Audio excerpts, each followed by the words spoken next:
Hello and welcome to Topham Chats, the show where I chat to various members of the Rooster Teeth community. My guest this week is Felix. Hey Felix, how are you?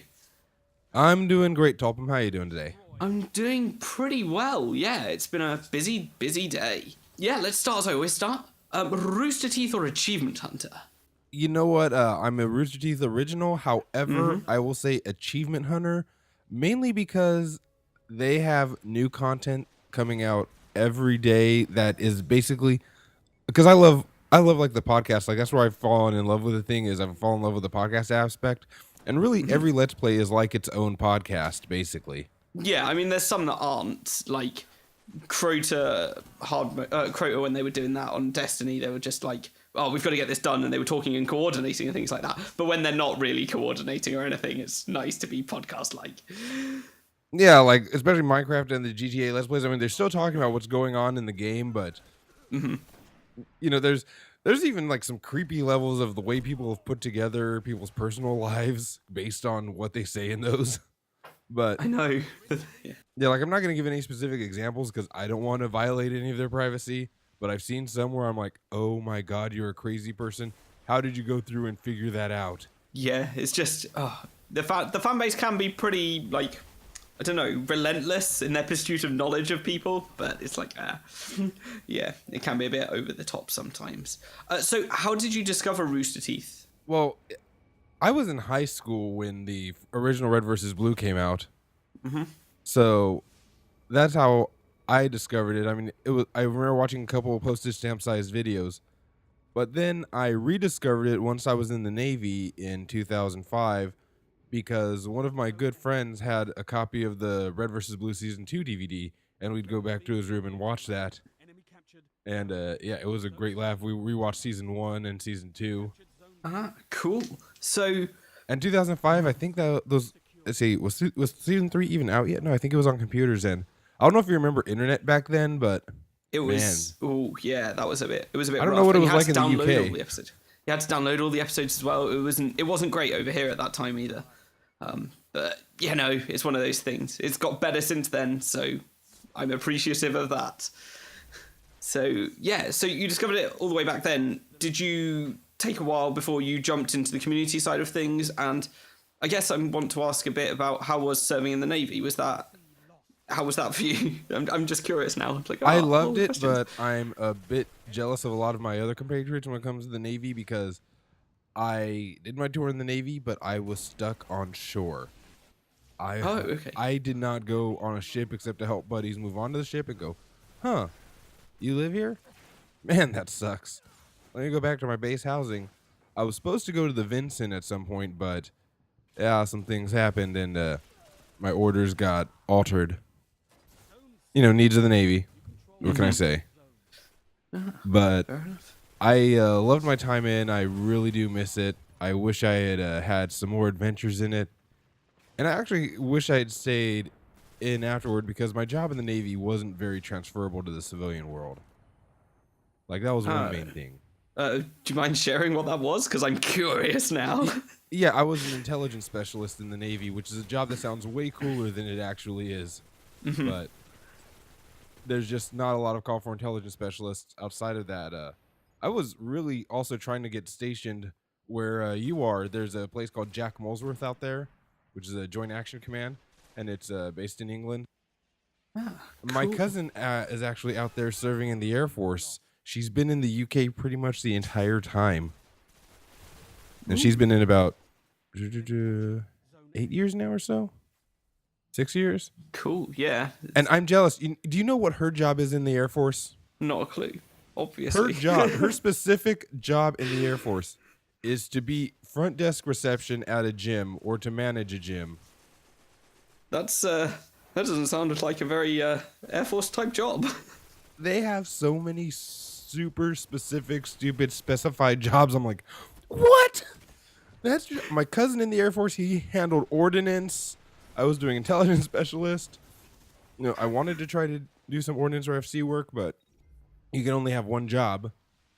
And cross rating is a pain in the butt. You know, my grandfather did supply, and she's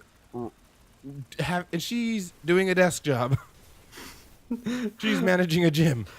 I think it's like Crazy. I think it's like, health and recreation specialist of some sort.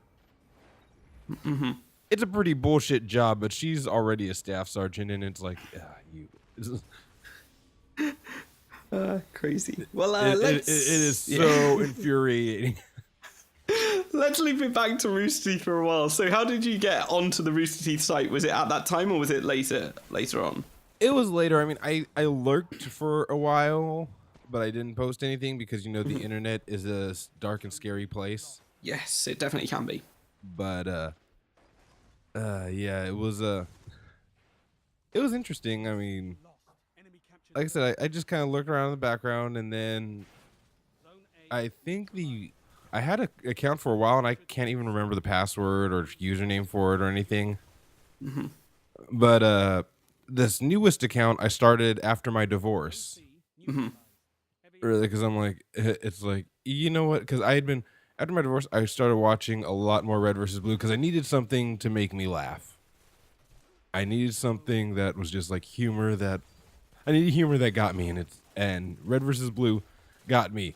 Oddly enough, for only one of them, and not even the guy being a writer who had served in the military, a lot of those are really close to the people you will meet in the military. Like, it is freakily similar. What sucks is I was the Simmons of the group, not in the ass kissing aspect, but more in the nerd aspect. Mm-hmm. But like I said, after my divorce, I'm like, you know what? Let me go on the side. I got on the side. I started chatting around. Then, like about 2 years ago, I got more active. I started doing more things. Started trying to be more creative. And yeah, you know what? I'm really enjoying it. I'm down in Austin now, and I'll say this: Rooster Teeth. I love that community because it's a group of internet friends with a common interest, but we're all so very different. Yeah, that's one of the things I really enjoy. There are so many different people around the place, and it's just awesome that they're just around, and everyone is so different. Like, a lot of the people I know, there's a load of arty people on, and I can't draw to save my life, but I appreciate that they're around, and that's brilliant. But Definitely. That's one of those things. It's just like, oh yeah. So, did you move to Austin because, not necessarily because of Rooster Teeth, but because you thought, oh, that's a place I want to live, or was that just a consequence of you being there? Well, yeah, I'm able to talk about this. I was Okay. trying to think of how much of this part I could actually talk about. Okay, that's fine. But because I had been cast in Laser Team as an extra, I came down here. Uh-huh. And while talking to one of the casting directors down here, he said that my, and I'm quoting, my ambiguous ethnicity was an asset for me if I wanted to get into acting up here. Because, I mean, looking at me, most people don't know what I am. But that means I can play a wide variety of brown people. I know that you talked about it on your podcast as well. I'm just like, oh god, yeah, yeah. And I can't remember what you said as well, so I'm just like, I can't remember. I'm feeling embarrassed that I know I've done my research, but I'm just like, I can't remember what I've got. Like I said, it's like they don't know which brown person I am, so it works out in my favor. Cool. So have you had many jobs down in Austin yet, or are you still looking around? Well, I'm now working full time at the Alamo Draft House, which is fucking awesome. And it's a hard working restaurant job as a runner. Want to get to service soon. I'm waiting to get my Texas driver's license so that I can act down here because I actually already got cast in Robert Rodriguez's Dusk Till Dawn season 2. Oh, nice. But I had to decline it because I don't have a Texas license yet. Oh, that's... Yeah, you need to be a resident of Texas to get the gigs down here because of, tax reasons. Mm-hmm. Ah, right. That's a crazy thing I just don't understand about the States. It's like, taxes can be so weird, but, that's a crazy thing. Yeah. The UK's going to tell us about taxes being weird. Why do you think we left in the first place? I don't know. You guys just skim over that part of your history. Hey, I don't know anything about it. And we lost them. Yeah, that's true. Oh well. So, I've already alluded to the fact that you run a podcast. How did your podcast get started, and what's it called? Okay, so originally I had weekly R ratings because I was working in Alaska as a producer at a radio station, and by the way, that was a sweet gig. I was working full time, getting $17 an hour to run a radio station. Mm-hmm. It was amazing. It was cake. It's one of the best jobs I've ever had. But I decided, you know what, I'll start podcasting. I'll start doing my own things. You know, they had some old equipment at the station. I'm like, okay. Um, and I started recording some things. When I got back to the lower 48, as they call them up in Alaska, Mm-hmm. I got my equipment together. I got a website and I started doing podcasts with this guy Scott, and that was going okay. But then he got a girlfriend and he kind of started taking less and less time with it. So I kind of had to put it on hiatus for a bit. Because I originally had 3 podcasts that I did. One was Weekly R Ratings, which evolved into what is now IBTNG. Mm-hmm. Brought to you by the letter R, which is more of an interview show, sort of what you do. And that one's still kind of, again, on hiatus. And there was also Black Dot Vodcast, which my old boss owns a vodka company. Mm-hmm. And whenever I couldn't figure out which podcast to put in a category, I'd put it in that one, and I'd buy a bunch of Black Dot vodka, and we'd all enjoy some libations while being on mic. And I'll tell you, you know, a lot of people don't have very audio-friendly rooms, so having a bunch of people in a room having vodka, Mm-hmm. man, that I hated cleaning up those podcasts. I can imagine. But yeah, now it's IBTNG, and the way this got started was after being a guardian at RTX, I met Will, who's also on the podcast with me now, Mm-hmm. and our newest addition, Taylor, actually, who's Agent Envy on the site, and Will is Guillermo on the site. Ah, cool. Yeah, I couldn't remember So- Taylor's name. I was like, no, he had someone else on that had a different username, and that was confusing. Yeah, but yeah, it is confusing.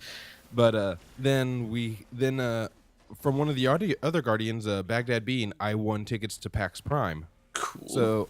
So I went to PAX Prime and I met Maddie and Joanna, and we got to talking, and I'm like, oh yeah, let's I'm looking to restart my podcast, and Internet Box had just announced their quote unquote final 3 episodes, Mm-hmm. which if you're listening to this now, until March 24th, you can go vote for Internet Box for the podcast awards by going to podcastawards.com and voting for them in the general category. That might be the day after this is coming out. Oh, okay. Well, then you still have time, but we were fans of the internet. We were fans of the Internet Box, so we were listening. Yeah. We were doing that, and we're also big nerds. So that's actually where the idea of IBTNG came from, and I bought the domain and everything, and then I'm like, you know what? So I ran it by Andy, and Andy's like, you know what? We'd like it if he's like, you know what? I think it'd be better if you guys didn't call yourselves Internet Box the Next Generation, because we still might do some information. But I'm like, Yeah. you know, okay. But I like the idea of keeping the letters, so I just make them stand for something different every week. Every week. That's something I really enjoy. Like, the new IBTNG is out. What's it? Like, what's the title of it? It's like, it's always great. I'm just like, just Yeah, inventive ways to just name them. I'm just like, that's brilliant. Yeah, so Maddie, Joanna, and I are the original 3 for IBTNG. Mm-hmm. And then I brought on Josh because we needed a Canadian. I had another cast member there for a bit, but there was a bit of a falling out. Right. And I'm not going to go into details on that one. But, I mean, we're still friends. There was just, you know, there was just like I said, just a little, you know, misunderstanding within the group. But that was its own thing. But then I had Josh on there, and I brought Will over because I'm like, you know, I knew he was doing the Mexcellence, which is his thing. Mm-hmm. And that was a lot of fun. And I decided to wrap it up with bringing on recently Taylor, who is a friend of mine. In fact, when I first moved to Austin, her and Coxie gave me a place to stay for a couple nights, as well as Pete G gave me a place to stay a couple nights while I got my own place here. Cool. And by got my own place, I mean got my room in a place with 3 other people. Was it you that was like, I'm moving to Austin? And I was like, check out SideQuest, ask them. Was it you that's saying that? Or was that someone else? I can't remember. It probably wasn't you. Oh well. Not sure. I mean, I do know the side quest guys. Yeah. Grady and Julia Bailey are awesome. They're amazing. Dom, Count 3D, side quest. All right, now I have a funny story about that because at PAX Prime, because this is where the Bernie journey kind of got started off with between myself and Dom. Okay. Because I remembered Dom from being a Guardian at RTX, and I was one of the more notable Guardians. If you saw the video, I was leading us in a lot of sing-alongs. Right. Because my brain's just works like that. I'm sad to not be a Guardian this year. I was actually incredibly disappointed and sad not to get the letter saying that I was a Guardian. So, but I mean, I guess I get to enjoy the convention this year. Yeah, and just have some fun because there's going to be lots of awesome people there, I hear. Yeah, but you have no idea like how rewarding it is being a Guardian. It's freaking awesome, man. Yeah, I know. I heard from a load of people. They're just like, it was so good being a Guardian. I'm just like, I just want to go because I just don't get the opportunity to go to the States ever. So I'm just like, I just can't wait to meet all the people. And I feel, but I definitely wouldn't be a Guardian. Like, there's no point me going to work for a few days, like, on a holiday. I just don't see that as enjoyable. Whereas if I were in the States, I'd probably consider it. But yeah, it's... Yeah, I mean, it's... Yeah, it's a little different for you. I mean, because like I was just a few states away, and now I'm in the same city. But yeah, you're across the pond, as you call it. Which, man, you guys have no sense of scale. It's a large pond. It's flipping ocean, isn't it? Really, let's be serious. But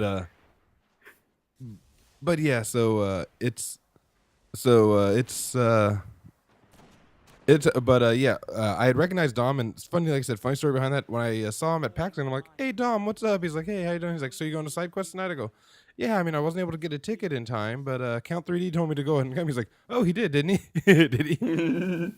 And because I mean, he had, but he thought it was funny. And then I'm sitting there talking, I'm Dom, and then someone's like, "Hey, what's up, Count 3D?" I'm like, "Oh, dude, you're Count 3D." He's like, "Yeah." I'm like, I did not even put together that Dom and Count 3D were the same person, and I knew both of them. Oh, I'm laughing so much right now. Oh, that's brilliant. No, it's funny. I'm like, I'm talking to him about himself. Yeah. And he just let me go along with it. Oh dear. So, how did the whole Bernie journey thing come around, and how did it go?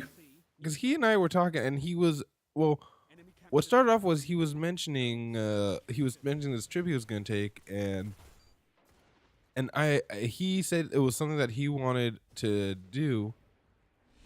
He was trying to figure out how to do this documentary he wanted to do, which he was talking about doing a trip. He first called me to ask for a place to stay while in Reno because he was planning on doing this trip, and I'm like, dude, I'd be totally happy to join you on this. So in fact, and he's trying to do his movie, and I'm like, what if we shot two movies at once? And he's like, what? I'm like, yeah, like, and I tried to do a road trip film, and I finished episode 1, and episode 1 is the best episode by far.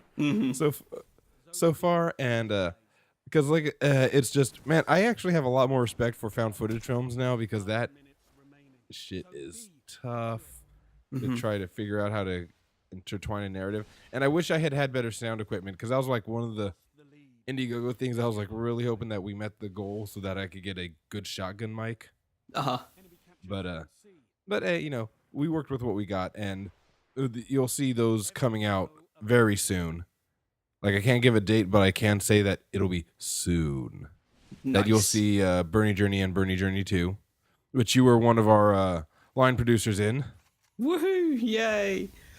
That was like a whole crazy situation in time for me, because I was just like, oh my god, what am I doing? But yeah, I was just like, I'll back lots of community things. Yeah, but it was really cool because it was a week. There was a 7-day period between, hey, you know what? I have this idea, to, okay, we're launching this site, because we gave ourselves like, you know, a good 3 days to mull over, think of things over, to talk about things, make sure we weren't just in the heat of the moment, and then we launched the idea, and then we did it in November. It was one of the most fun things I've ever done. It was a great trip. It was a great trip down there. And yeah, there was. I would love to try to do that again and see if I could make mine better this time, but we had some great adventures, and I'm not sure how many of them. Some of them you heard in the car casts, Yeah. like us getting out of a ticket because Dom's name is just too fucking long. Like, I would tell you what Dom's name is, but honestly, I looked at his driver's license, and I swear there were 3 lines taking up the. It is long, his full legal name. Yeah, it is. And I had him say it for me once, and I think it got lost halfway through. Oh dear. I can't wait for that to come out. I'm so looking forward to it. I'm just like, yes, more community things that are going on. Speaking of community things, like, what do you do around the community site? You're around to chat to. There's lots of things. You put your podcast out, but how do you engage with people? And I know that being in Austin, there should be lots of people. There are quite a lot of people around there that do things as well. Yeah, John, ours is like, I've been trying to get a lot more involved in some of the side quest things that go on, and definitely the community meetups down here, because in Reno there weren't a lot of other community members. That was one of the things also. And if I'd moved to Vegas, there's a lot of community members there. In fact, one of my favorite people on the site, Chris with 2 S's, or Geeky Fried Rice, some number, or Jackie. Yep. She's in Vegas. She's absolutely one of my favorite community people, and see her down here as often as I can. When I was in Vegas, she was like one of the people I'm like, oh yeah, I've definitely got to see her. She makes a cameo in the Burning Journey, actually. Awesome. But there's also, like a SR-71A. Keanu was in Vegas for a while. Now he's in Philadelphia again. There's a lot of people in the Vegas community, but Vegas and Reno aren't exactly close to each other. There's a couple people in Sacramento, but like I said, here in Austin, though, it's kind of nice to be around more of those people that have a shared love of a thing. Yeah. And in fact, like South Quest for PAX South was amazing. Cool. It was a lot of fun. I may run into Adam Baird, because Adam Baird and I, it's cool. The few times we've run into each other, we have very intensely heated hockey discussions. Nice. Because he and I are people that happen to be in the South that are fans of hockey, and there's a local team here, the Texas Stars, who's the AHL affiliate of the Dallas Stars, that he apparently has season tickets to, and I'm getting a pair of tickets to next weekend. But yeah, like I said, by and far the most rewarding thing to get involved with is like a side quest. Like, they had a 24-hour charity stream. Yes, I tried to watch that, and I watched it at the point when they were playing Captain Toad's Treasure thingy on the Wii U. But it was like, it must have been like 3 or 4 in the morning over then, because there was no one in the chat, and everyone was just laying on the sofa and just couldn't see anyone apart from like a head just looking at the screen. I was like, oh, okay. Yeah, there was an amazing feat I saw done at that stream, and let me see if I still have the picture of it on my phone so I could tell you the exact times. But oops, that's SoundCloud. I don't need that open. That's not where pictures are stored at all. Exactly. Okay, looks like I don't have the photo on here anymore. But it's on my Twitter under the media. Yeah. And there were these 5 guys. One of them was like a sub in, because they had the most epic game of firefight I've ever seen. Oh yeah, I remember seeing posts about this. Yeah, it went for 2 hours, 31 minutes, 37 seconds. That's crazy. That's a lot of firefight right there. Yeah, and they did it legit, and and this was in the Halo 3 ODST, so it was beautiful to watch. Apparently, they got down to the point where they're like half an hour in or 40 minutes in, where they're down to 1 life, and one guy just went clutch and turned on beast mode. Got everything back. It was nice. Yeah, it was cool. But like I said, Grady and Julie Bailey, fantastic people. Dom, fantastic person. Mr. Arsis on the site also is involved with is he involved Extra Life or Child's Play? Trying to think. I think he's involved with Child's Play. No, Extra Life. I think he's involved Extra Life. He does something with the Children's Miracle Net. Whichever one is the Children's Miracle Network. Which one's the 24-hour stream they do? Extra Life. Extra Life, yeah. Yeah, he's in charge he does something for Extra Life in Austin. So, and really, children's charities also have like a special place in my heart. Yeah, they're Be- great. yeah, because children are children are people before they become assholes. So, if we can show them kindness young, That's definitely one way of looking at it. Yeah. if we can show them kindness young, we can, change the world. Yeah, definitely. Cool. Well, I guess we've reached the point in the show where I get you to ask me a question so I can ramble for a bit and just like tell you about various things. So, if you've got a question for me, fire it at me and I'll try and answer my best. Okay, well, looking at your profile picture, I see there's a Torchic staring at me. So, I want to know about some of your greatest video game memories. Oh, video game memories. Okay, so one of the greatest was like finally beating Dark Souls after a year and 10 days, I think. Wait. Amazing. You can beat that game? Oh yeah, I can beat it in about 8 hours now, but it's nothing. But yeah, it took me like 80 hours on my first character, and that was a challenge. But that's a very, very enjoyable game. If you can get past all the rage. Yeah, I couldn't get past the rage on that. Yeah, no, that's one of my like greatest memories. But just I don't know, just playing with friends really a lot of the time is just like craziness going on. Me and my friends played like locally. We'd play Worms. It would just be Worms HD on the 360, or just like sitting on the sofa and just trash talking one another and just having a right riot. They're like some of my favorite moments. Just us just chatting and shouting at one another and just killing all the worms. And all my worms were like red versus blue references, but they were all just like Apples is the name of his cat, so I called it the worm Apples, or I don't know, other lines from like season 4 and 5. It's just like all the rubbish things, like all the quotes from back then. I was just like, this is awesome. But aside from that, it's just games are a lot of fun, and I don't know. There's what else have I got? I can't remember. Oh, I'm suddenly on the spot. Well, I mean, no, I was guessing there'd be something Pokemon in there, considering you're holding a Pokemon in your picture.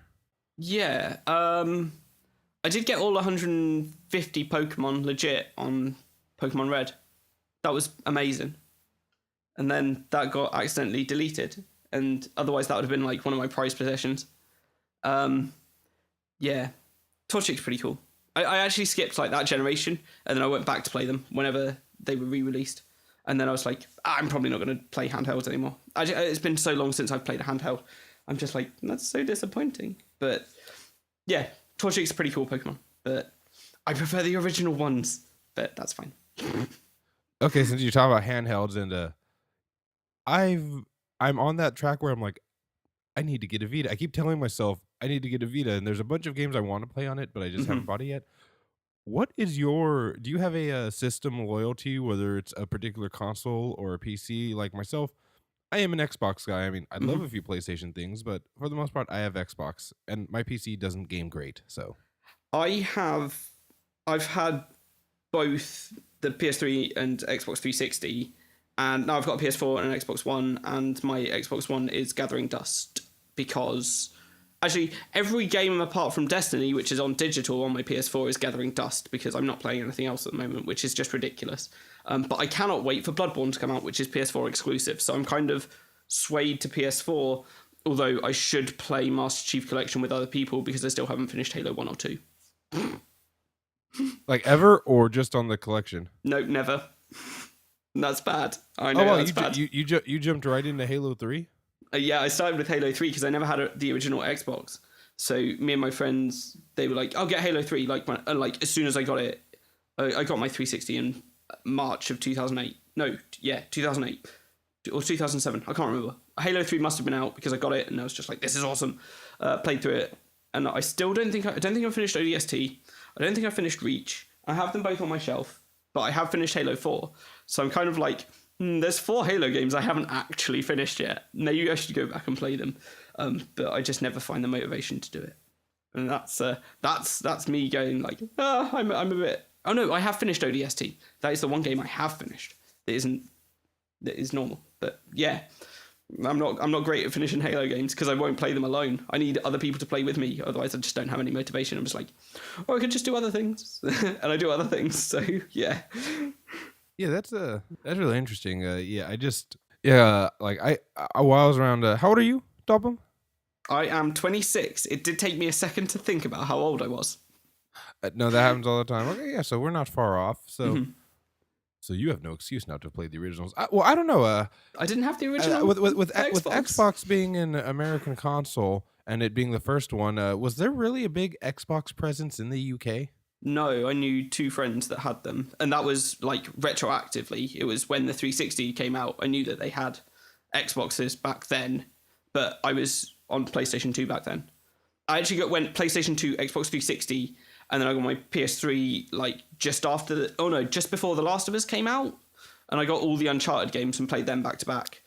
So you got, I got it so you way basically late. you got the PS3 basically right when the last major title came out, besides Grand Theft Auto 4. Yeah, pretty much. I wasn't going to be getting the PS4 or the Xbox One for a long time at that point, so I was just like, I might as well just go for it because the Super Slim version had just come out, so I was just like, I'll just get that.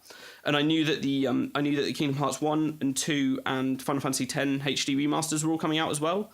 I really wanted to play all of those again, so I got them all eventually when they did come out. But yeah, that's yes. Are there any games that that have come out in Europe but not America that you think like really we should play, or are there any games that have come out in America that you're like, why didn't we get this? I have no idea. I don't really know about games as much as other people. I just watch like the patch, and that's where I got all my news from. So if they're like, "Oh, this game's good," I'm just like, I might pick it up. I'm not great up on news on really anything. So it's just like, things and stuff. But Well, I'm not sure if it's for you guys right now, but do you have Xbox? Do you have Xbox Live Gold? yes, I do. Well, you should definitely at least turn on your Xbox One once a month to download the free game with Gold. Yeah, I've been doing that, but I haven't been playing them. So Yeah, I'm just like, iDarb is a lot of fun. I have played that one. I played like 2 games of it, and that's it.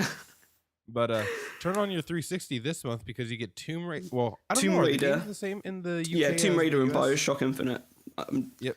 I want to play Bioshock Infinite. I've already completed Tomb Raider, which is just, it was one of my favorite games that's come out like in the last few years. I was late to the party. The reason I actually played Tomb Raider was I had gotten my girlfriend I had gotten my girlfriend at the time. I got her Tomb Raider on her PlayStation because she loved it. And I heard nothing but good things about it. So I'm like, here, I bought her Tomb Raider, and she played, and she's like, this game is so good. She's like, you don't understand. This game is good, and like she wouldn't shut up about Tomb Raider. I wouldn't shut up about the Mass Effect series. So I downloaded I finally bought Tomb Raider on a sale, and I bought her the Mass Effect trilogy. Mass Effect is now like one of her favorite games. Nice. And did you play Tomb Raider? And I played Tomb Raider. I beat it, and I finally got all the collectibles in it. But like, I'm not gonna go to 100% that game because the multiplayer is just bullshit. I might hop into multiplayer this month just because I'm sure with it being a free game, there's actually people there. Actually people playing. But yeah, so maybe I'll get some achievements by accident. Yeah, aside from the multiplayer achievements, I got all the single player achievements because they weren't difficult. Like, it was all just play the game and collect all the easy things to collect. And the game was so good. I really enjoyed it. But yeah, that's the thing. It was. I couldn't believe that. That was like so good. I can't wait for the new one as well. But like, I really enjoy the top-down Temple of Osiris and the other one that's Guardians of Light as well. Like, they've also been absolutely it was fun killer. in its own way, but it was so different from that. Like I said, the new Tomb Raider was just so well done, and I loved people talking about going. They're like, "Oh, they ripped off Uncharted." I'm like, Uncharted was like male Tomb Raider to begin with. So who ripped off who? Can you rip off someone that's ripping off you? Oh, crazy. Well, Felix, thank you very much for being my guest. I think we'll wrap it up here. Where can we find you around the place? Oh, well, on the Twitter, you can find me at Frisco Flame. On Twitch, you can also find me as Frisco Flame. You'll find me on the Rooster Teeth side as Felix. And if you go to ibtng.com, you'll go to our Rooster Teeth group, actually, until I get a proper site loaded. But you can also find me on iTunes as IBTNG. And when are you going to get Topham chats on iTunes? Just, stick your RSS feed. It's not hard. I don't have an RSS feed right now. SoundCloud doesn't give you an RSS feed. Oh, it might do. I don't know. I don't know. I need to put them all up on SoundCloud as well. The thing is, you can't put it on time. I just can't figure out how to put it on a time delay. So I'm just like, oh god, I'll get there eventually. All right. Well, thanks for having me. No problem. And thank you again for being my guest. And thank you everyone for listening. Goodbye. Cheerio.